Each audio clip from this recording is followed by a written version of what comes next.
they absolutely need to sell that loan to stay in business because they're generating fees from the loans, right? So they need these to be purchased. Hey guys, this is Scott Kraft with Pine Financial Group, where we work together so you succeed. Go ahead and like us on Facebook and subscribe on YouTube, and you'll have a whole lot more videos like this to educate yourself about real estate investment. Today I'm here with Kevin Amolsch, the president of Pine Financial, and we are going to talk about financing your rental properties. So we've talked a lot on this channel about the BRRRR method. And again, that's buy, rehab, rent, refinance, repeat. And that's a way that people can go about purchasing their rental properties and putting money into it right up front to increase its value. That builds you equity instantly. So now, Kevin, when someone goes to refinance out of a hard money loan that they used to purchase and fix up the house, what can they do with that equity? So, yeah, and I think you heard right before we got on the video, you were talking about how you heard someone say it was hard for you to refinance. I think that's where you're going with this. The equity that you build in the property through purchasing it and through rehabbing it can be used to help you qualify for that refinance. And I know there are lenders out there that say you can't do it, right, Scott? Is that what you heard? Yeah, what I've heard, and I've heard this from some really savvy investors out there, is that regardless of what the new appraised value is, let's say you buy a house, you fix it up, and you're ready to refinance it in 2 or 3 months.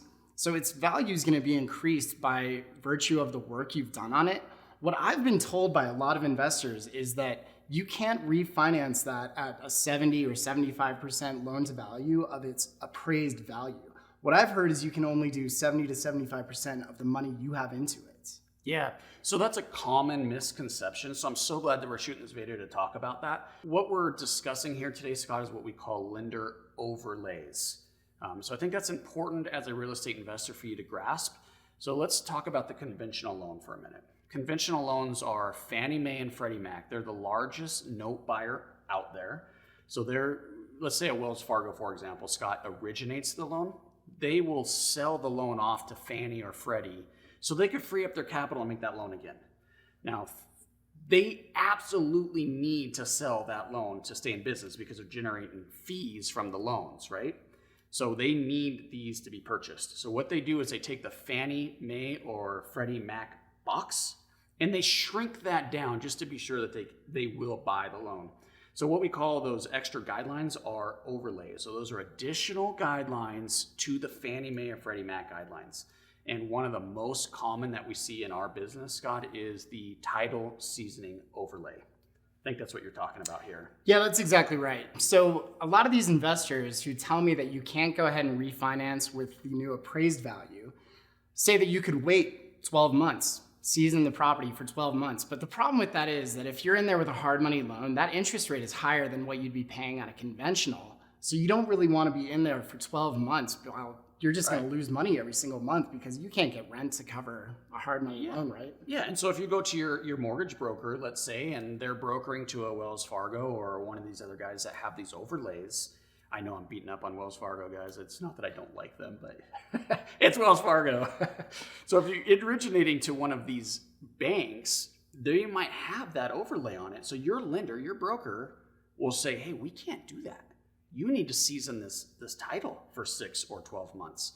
And I'm telling you, that is an overlay. That is not a requirement on the conventional guidelines. You can look right online. It's right there.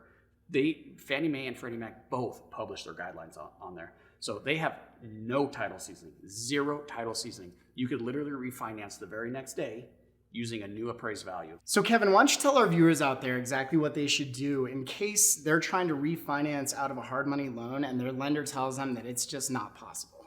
Yeah, I get that question quite a lot, actually. And the answer is pretty simple, Scott. It's find another lender.